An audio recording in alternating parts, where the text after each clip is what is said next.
Hello and welcome to your first community video. At the beginning of every video, I'm just going to remind you that this is a non-certified video. On the actual video, it will say that it is a 80-hour online yoga teachers training. That is for the people that have registered with me. We are sharing this information with you to help you as a self-help with techniques that you can work with for depression, anxiety, and any other psychosomatic disorders. So also to remind you that this is an unrolling process. There's a sequence that has to be followed. So if you are jumping in the middle of it, please go back to the very beginning and start to watch each video all the way through. The reason for this is I'm explaining a lot of terminology that may not be understood in the beginning, and if I'm using it at the end, then you may not understand what I've already explained in the beginning. So please do go back to the beginning and follow it in the rollout process. Also, there may be a couple of things that don't make some sense. Remember, this is like putting a puzzle together. We start off with the first piece and we place each one as we go along. Something may not make sense in the beginning, but as we continue to build the puzzle, on the last piece that we place, we stand back and we get the full picture. And that's exactly what's going to happen on this. Please remember to read the disclaimers below, and remember this is not to replace any medical practitioner's advice or medication. Please consult with your medical practitioner. And lastly, if there are any questions or anything like that, in the description below, you can see our contact details and you're welcome to contact us. We'll be more than happy to help you. Otherwise, as you know, we're going to have community chat once a week, and that will be on a Sunday afternoon where you'll be able to come in and ask questions and answers. So while you're looking through these videos, please feel welcome to write down your questions and we'll address them in our community chat. Look forward to seeing you and enjoy this video. One small thing I forgot before I go is that if you know of anybody that you feel may benefit from this, please like, share, and let them join the community. The more people that we can help with depression and anxiety, the better. Thank you so much for that. So you're ready to go on that exciting journey of finding out all about yourself and also about life. Let's start off with the first question. Who are you? Most people think that they are a physical body living in a physical world, and that's all there is to us. What most people aren't aware of is that we are multi-dimensional beings of mind, body, emotion, and soul. They are also not aware that the other parts of us, the emotions, the mind, the soul, is energy, and we cannot see or touch it, and that it lives in a completely different place to where most people think. A lot of people think that all your thoughts sit inside your brain. Your brain is a certain size. It cannot hold all the thoughts that you have in one lifetime. A lot of people also think their feelings sit inside their heart. Your heart is a certain size. You could never hold all your feelings in your heart. They have to live somewhere. Not only can't they fit in there, but also they are energy. They're not physical, so they cannot reside in a physical part of us. Where they sit is in an energy field surrounding our body. Some people call it the aura, other people call it the energy field, some people call it the energy body. Doesn't matter what it's called, it's what exists there. Now, old hardcore science many years ago said there is no such thing as an aura, there's no such thing as an energy field. If you can't see it, if you can't touch it, it doesn't exist. Well, we know that we have thoughts and feelings. We can't see and touch them, but we have them, which means that they do exist and they have to live somewhere. So we're going to go into looking at all these aspects of ourselves because they make up who we are in life, and they make our life work or not work. And it depends where they're vibrating and how they're working. At this point in time, because we're not aware of them, they're actually clashing together and working against each other. What we need to do is to bring them into balance, working in harmony together, so that we can live a life of contentment regardless of what's going on around us. While all of ourself is clashing and working against each other, we lead lives of alienation, darkness, feeling fragmented, and I think there's a lot of people in the world right now that are going through that and experiencing that. So if we can come to understand all those aspects of ourselves, and more importantly, how to work with them, we can have a life of contentment. When I say understand the aspects of us and how to work with them, our physical body is physical. You can see it and touch it. So its food, potatoes, carrots, peas, physical things would work for it. Its exercise would be to pick up a weight and move your arm. Your mind and emotions can't do that. They are different, okay? To protect it, your physical body, if you go out in the rain, you would put a raincoat on, or if it's cold, a jacket on. Our energy body doesn't work like that. You can't see it or touch it. So a physical thing is not going to work for that. So we're going to dive into how to look after our multi-dimensional self, not only our physical body, but our thoughts and feelings too. What you're going to come to understand is your mind and emotions, your thoughts and feelings is what attracts circumstances to you in your life or not. And it depends on where they're vibrating. But if we understand them and their needs, we'll be able to bring our life into balance and our whole multidimensional being working together. So let's have a look.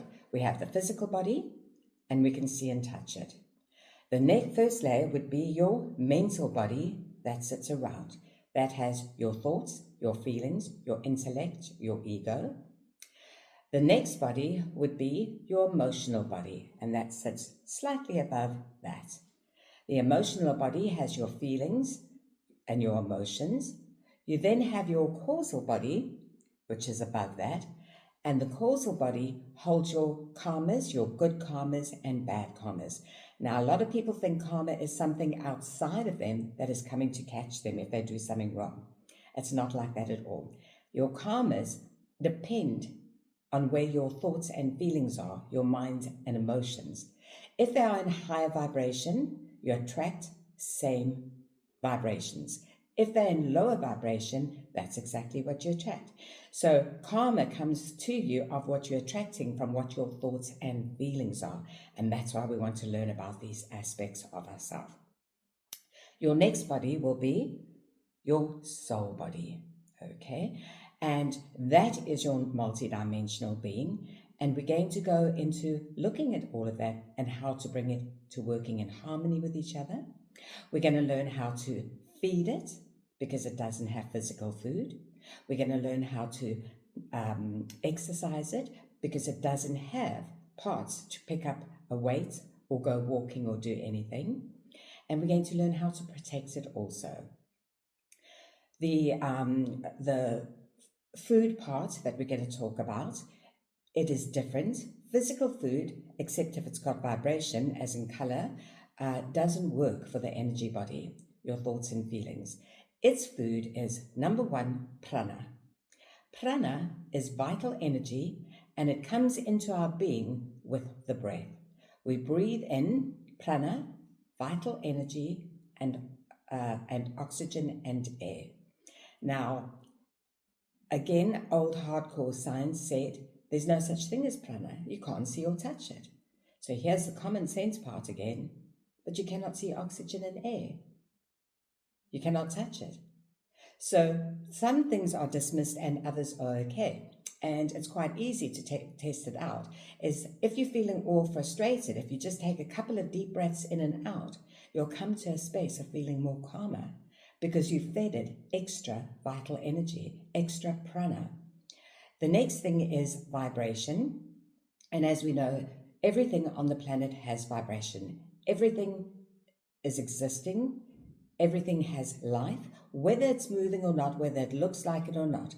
So modern science has now proven that even a rock that is sitting very, very still, and it looks like it's not living, if you take it and crush it and put it under a strong microscope, you will see there is an energy wave that goes through it. It has life, it has energy. A blade of grass, a piece of hair, whatever it is, everything on the planet has energy, everything has a life force. What we don't understand is that some things have higher vibrations than others.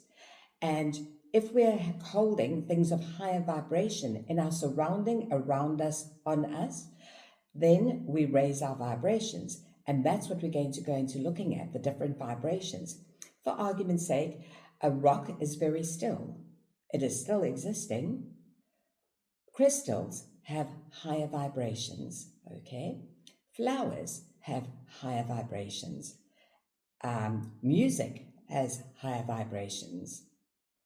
We all know that because if we go to the movie and we're watching a scary movie, they use the music in the background of da da da da da da, okay, to try and evoke emotions, all right? There's nothing going on around us. We're sitting in a chair, but the vibration is taking us into the feeling. And this is why vibration is very important, that we're surrounding ourselves with high vibrational things. And I'm going to explain that in much more detail a little bit later. So vibrations are very important. Those are the two foods for the energy body, and we're going to dive deeply into them, having a look at how we can use them, how we can bring them into our surroundings to feed our thoughts and feelings, our minds and emotions with higher vibrations so that we are vibrating in a different area. So we're going to dive into all of that just a little bit later, as I say. And right now, let's just go back to who we are.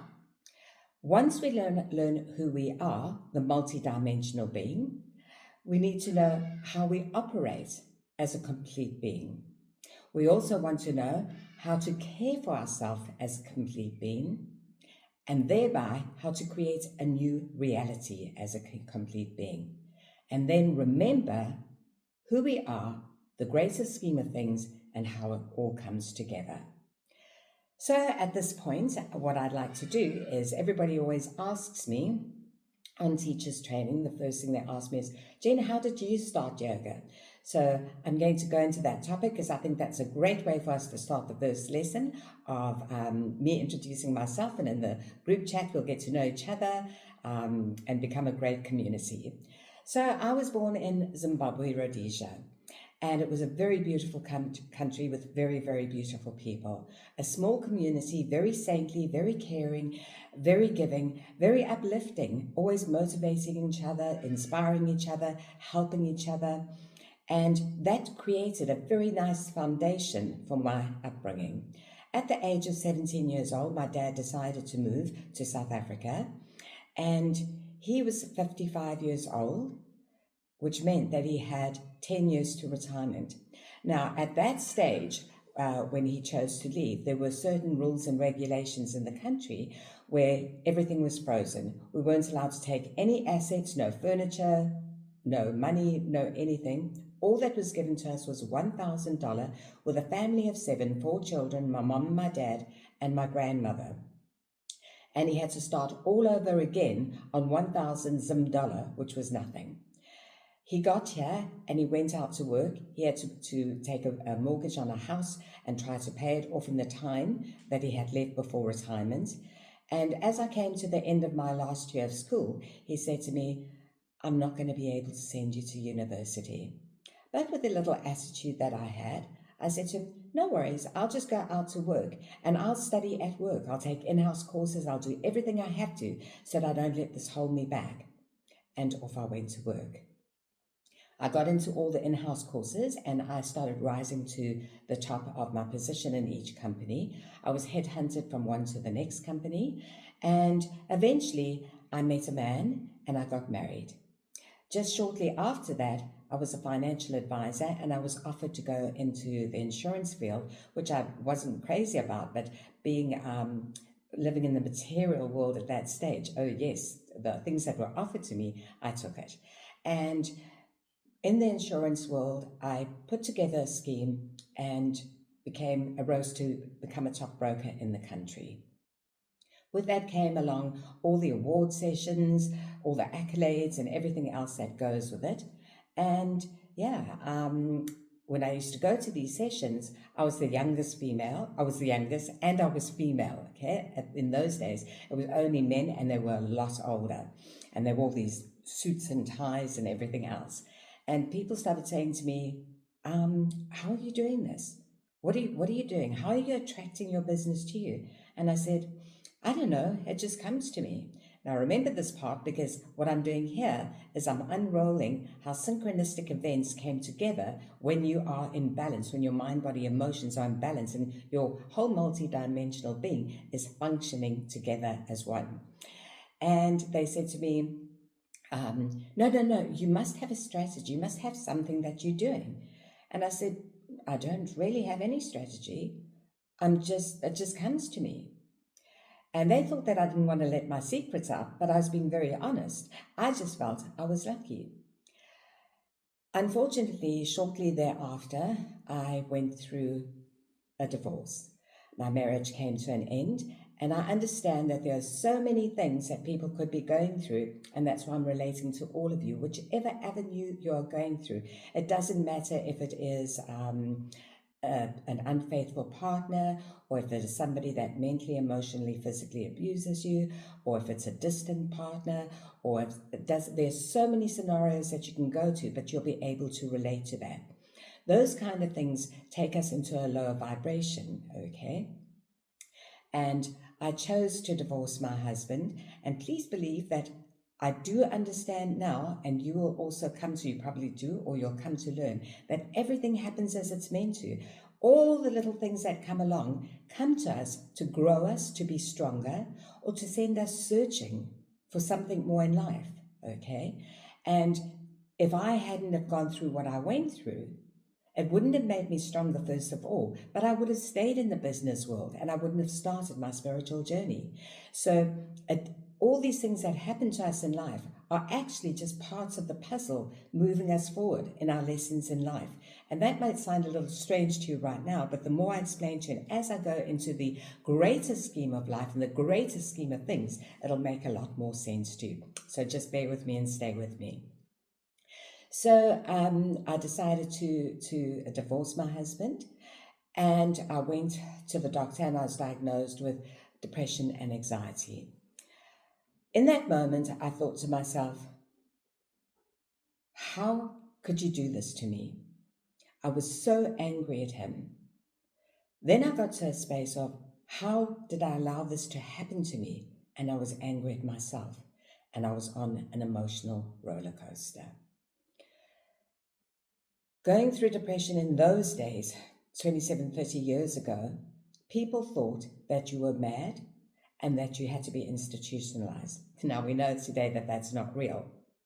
All it is a chemical imbalance, and all we need to do is understand our mind, our body, emotions, what to feed it, what to give it, and how to exercise it and what to do with it to bring it into harmony again. And once we know all those beautiful techniques, it's quite easy to do that. So there I was, diagnosed with depression. What would be the first thing? I lost my business.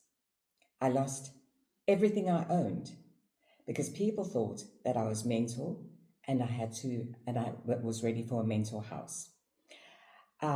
Everybody started withdrawing from me, and that was a very lonely space to be. I felt like I was all alone in this world.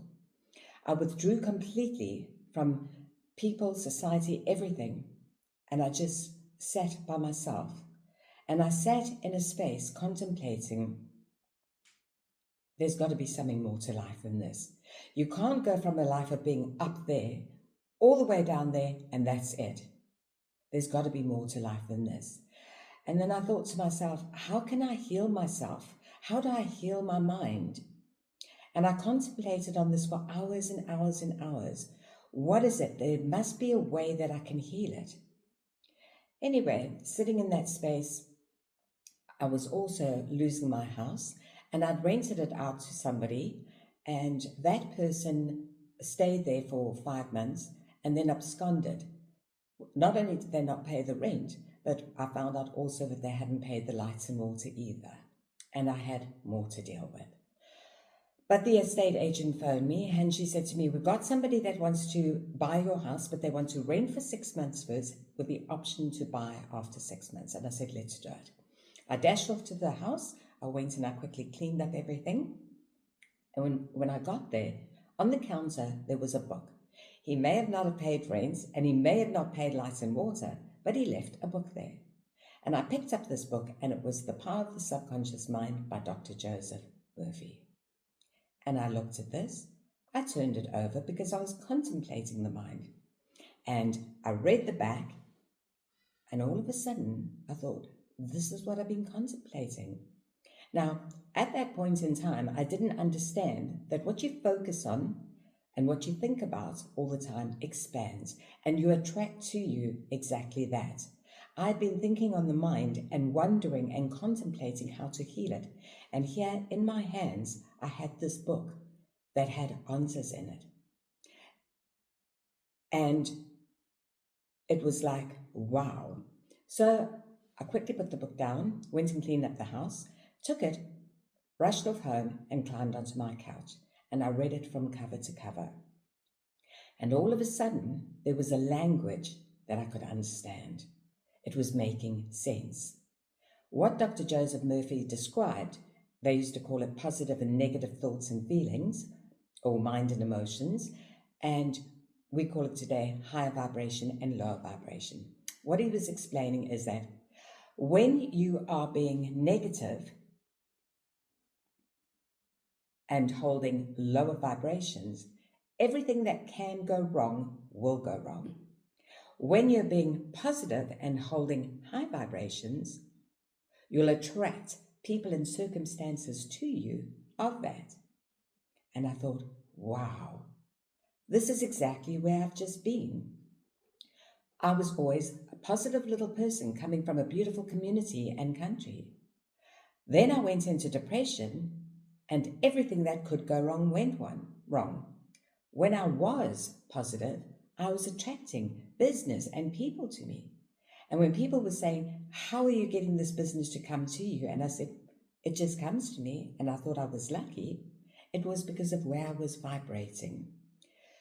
When I went into depression, everything that could go wrong was going wrong. I was losing my business, my car, on the way to losing my house, and absolutely everything and everybody around me.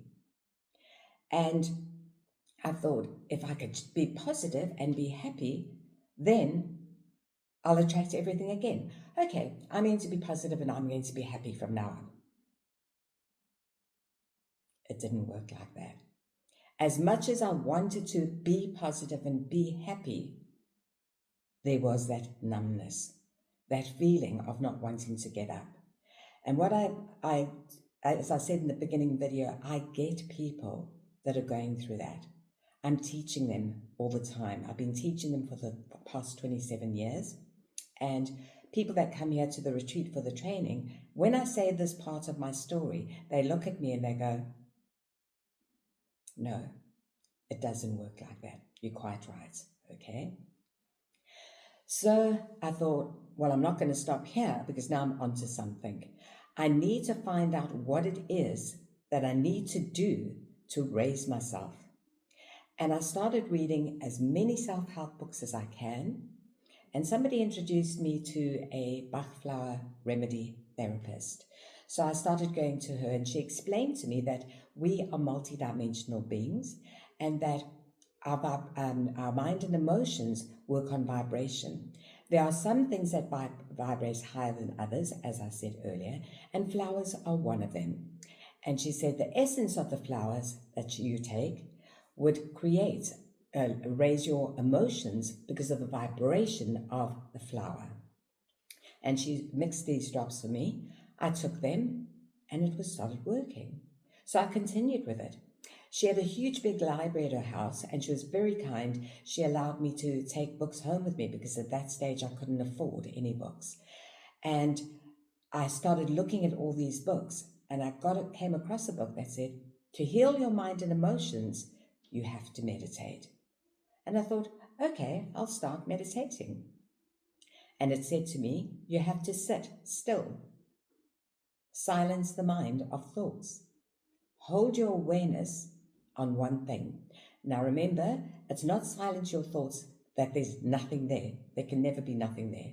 But it's holding your awareness on one point, because if you can silence your mind of the thoughts are mostly, when you're in that state, lower vibrational. So we want to slow them down and take control of them, and you're going to understand that a little bit later. So I thought, okay, I'm going to meditate. And I sat down, and it said you must do it for 20 minutes every day. I sat down and I closed my eyes and I thought, I'm going to meditate. There went all the noises in my mind. They're coming to fetch your car. You've got another account to pay, another bill. This is happening, that's happening. And I couldn't keep them quiet. So I decided, and I thought, what do I do from here? I tried the next day. Same thing. There were those thoughts again, going and going. Eventually, I went back to my therapist the next week and I said to her, unfortunately, I think that my mind is too far gone. I don't think it can be fixed. And she smiled at me and said, no, sweetheart, that's not the case. You can fix it. You just have to know what to use and how to use it. Here's another book on meditation. And I took that book and I went home and I read it. And it said to me, meditation is an art. It is a skill, just like anything in life. It has to have repetition. You have to keep practicing and keep practicing. You're creating a pathway in the brain, okay? And until that pathway, that neural pathway is created, you have to keep repeating it. Just like a child, when they're crawling, eventually they stand up, they fall, they get up again, walk 1 or 2 steps, they fall, they get up again, and eventually they walk. Or if you're going to the gym, you want a great body, you lift a weight. If you go to the gym and lift it once for 5 minutes and go home, that's what you're going to get out of it. If you go every single day and repeat it and up the reps, you get to the place where your body will do what you are looking for. If you're making a dress, if you're cooking, in the beginning, you play around, you work, you keep trying and trying. And I thought, okay, well, this makes some sense. I could work with that. And it said, you will see eventually that the thoughts will get further and further and further apart, okay, until you go into that space of vastness. So I thought, okay, I'm going to give this a try. It said that you're basically training the mind like you train a child into what you want it to do, okay? So I sat there, and yes, the thoughts were there, but I sat every single day. I put that phone on, the alarm on, and I sat. The thoughts came and went, and it said, as they come, just catch it like a child and say, you have no concern right now, and come back to that space. When the next one comes, you have no concern right now, and move it out. Okay, just like when you're potty training a child, if it wants to keep getting up and walking around, you keep putting it back onto the potty, and eventually the mind learns, oh, it's this time, I have to stay here until it's finished. Your mind will eventually go, oh, it's this time, no thoughts come up, because she's just going to move it out the way. So that's pretty much how you do it. So I sat there, and all of a sudden I started noticing that the thoughts were getting further and further and further apart and not as intense. So I started meditating for longer. And I went back to my therapist weekly to get my Bachflower remedies until eventually, and she said to me, she gave me another book. And in that book, what I read there was that why not do a visualization with it? Imagine yourself sitting in a beautiful space and your guardian angel comes up to you. They sit down with you and they say something to you. Listen what they're saying. So, back to my space, sat down, closed my eyes, and I saw my guardian angel walking to me. And he came and sat in front of me and he said, do this with your hands. Now, I had no clue what that meant, but I did it with my hands. And he said, Let's close our eyes and meditate. And he closed his eyes, and I closed mine. And I sat. And all of a sudden, there was just vastness, awareness, no thoughts. I could not feel my physical body. It was awarenessness, consciousness. It was peaceful. It was love. Everybody has a different experience of it. But it was a space where I call it going home. And when I came back, I hadn't put my alarm clock on because I knew that I'd always peep to see if the 20 minutes had expired yet or not. And it was over an hour I was in that space. And the feeling that I carried with me was amazing. And I knew that this was going to be my practice forever. I had arrived. I carried on reading all the books, and all of a sudden I came across another book that said, everybody comes into life with a story, a song that they have to sing. And when you find your song or your story, that is what you'll master and share with the world. And I thought, wow, this is wonderful. I want to learn my story. I was very lucky because a couple of the brokers knew my capabilities and they'd given me work to help me. It was very limited to certain hours a week because of my anxiety and depression. So I didn't have to work full time and I had all this time to study. And at that stage, I decided I don't want to be doing this work anymore. I don't feel to be doing it. I don't want to be out in front of people. I'd lost my self-confidence. I've lost my willpower, my belief in myself. I was just in a space of withdrawing altogether. And so I thought, no, I want to do my story. I want to do my purpose. So I started meditating on what is my purpose? What is my purpose? And obviously it didn't come straight away. But after a while, and it doesn't have to come while you're in meditation either, believe it or not, I was driving on my way to work through the remote parts of the country, and I didn't want to go on the highway with all the other cars and the speed and everything else. And I was just surrounded by mountains and all sorts of beautiful things. And I had gentle music playing, and I was just in an awe space because I'd been meditating. And as I was driving, suddenly I had this message come through me: teach yoga, teach yoga, teach yoga. And I thought, that must be my purpose. And I was so excited. I was like, this is it. This is my purpose. I must teach yoga. And I was in my absolute element. As I got to the office and I pulled the handbrake up on my car, something said to me, what is yoga? You don't even know if you can do it. It sounds like a sport, and you haven't been very good at sport. And I thought, oh. So I went into the office and I sorted out what I had to sort out. And lucky enough, it was the Tuesday, which was my butterfly remedy day. So off I went to my therapist and I said to her, do you know what just happened? And I explained it to her. And I said, but I don't know yoga and I don't know if I can even do it. And she looked at me and smiled and said, this is what I explained to you. When you raise your vibrations, you start attracting different people and circumstances. You've started becoming a lot more happier, a lot more contented. You're starting to get a little bit more self-confidence and belief in yourself. And she said, you're taking your remedies, you're meditating every day. Come with me. And I walked through with her to the dining room where there was a huge big table, and the lady used to sit there to help her to mix all the drops for the people for the week. And as I walked into that room, I saw that the lady that was normally there wasn't there. And I said to her, where's Jody? And she said to me, no, she's taken her child to a school event. This is Maria. She is helping me today. Maria, this is Jennifer. Jennifer, Maria is a yoga teacher. Maria, will you teach Jennifer how to teach yoga? And she said, yes, you start this Saturday. And I was like, what? I was so excited. I jumped in my car. I drove back through to my town where I was living, and I went to the bookstore. And I went and I said to him, have you got books on yoga? And he said to me, woman, what is it with you? First it's all on the mind, then it's meditation and all these strange things, and now it's yoga.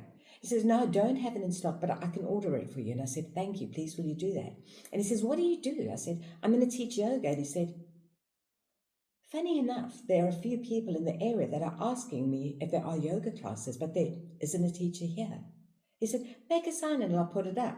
Another synchronistic event, another person drawn to me to help me. Now I could see how the magic was starting to work. Okay, not magic, but about when you raise your vibrations. So there I was, going to be a yoga teacher. So I went for my first lesson and I was loving every moment. And the first lesson, at the end of the lesson, she did a yoga nidra session. And something inside me happened. And I knew that this was going to be what healed me. Yoga Nidra is pretty much a meditation. It's a technique to guide you into deep states of meditation, but there's so much more happening in it. And I'm going to explain that to you, of how we can take out all the old programming. And I'll explain all of this to you, and how we can reset our minds to see in a different way. So I carried on going, and then at a stage she said to me, what you need to do now is as I teach you the lesson for the week, I want you to take it home and I want you to teach it to people in your area. So I started doing that.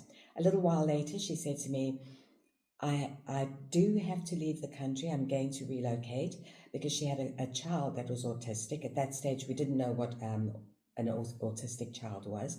And that is why she was doing the practice of yoga nidra and yoga to try and help her child. And she said to me, there are facilities overseas where I can help my child further. And I thought, but you can't go. I need you to teach me. I want to teach yoga. And she said, you've got all your books, you've got all your instruction, work with it, read through it. And there were books this big, a whole lot of them. And so I went into it and I started studying even further. I carried on teaching and my student base grew quite nicely, and I was able to start looking after myself again. And I carried on teaching. I started off with, I was between three towns. The one town I would do on a Monday and Wednesday morning and evening. The other town Tuesday and Thursday morning and evening. And then I was invited into a corporate to do it in the lunch hours, because of how they saw the people that were coming to my classes, how their stress levels started dropping and how they started becoming more positive with work. So they invited me into the workspace to actually work with all of their staff. And so I was able to carry myself through. In the meantime, I carried on contemplating, how can I find my teacher? How can I learn this further? The books that I had were phenomenal. They gave me a lot of information, but I felt that I needed a little more. And about a year later, I got a phone call, and on the other side was a very sweet old lady, and she said to me, hello, my dear. My name is Dagana Engelthorpe. I am the chairperson of Yoga Teachers Fellowship of Southern Africa. And I've heard about the wonderful work that you're doing in the area that you're living in. Would you come and see me? And I said, sure. And I put down the phone and I thought to myself, oh my word, Maria didn't even give me a certificate. Maybe I'm in trouble. And I thought, well, I'm going to go and see anyway.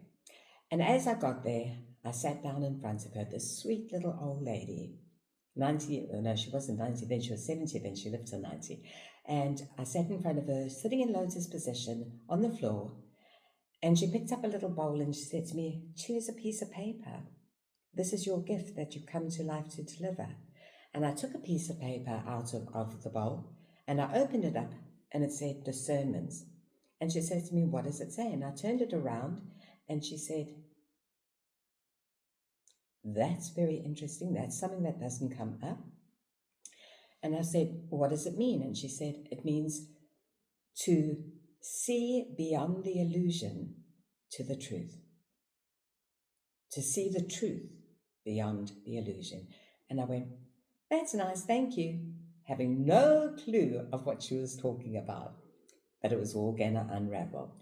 And she asked me, how did you come to do this? And I explained it to her. And she said to me, my child, your soul called and you listened. I want you to sign up on my 200-hour teacher's training course. I will be your teacher and I will take you through this. And then all of a sudden, there it was. All the information about my multidimensional being was open to me. The beautiful thing was I got to experience it for myself. Most people have something given to them as a belief, and they take it on as their own without experiencing if it is true for them or not. As in culture, tradition, religion, whatever areas that you're looking at, mindsets, whatever you're looking at, they take it on without even going through the experience to see if it's true for them or not. And I was able to go through this experience. So I think we're going to stop just here, and I'll carry on with that little story next week. And then we're going to start going into life, the greater scheme of things going on around us. We're going to go into the subconscious mind of how we need to clear the old programs, how the mind works. We're going to look at vibration. We're going to look at all of the things. And most importantly, I'm going to give you all the techniques to help you to work with, to heal yourself. I hope you've enjoyed this and it's meant something to you. Look forward to seeing you soon. Sending love.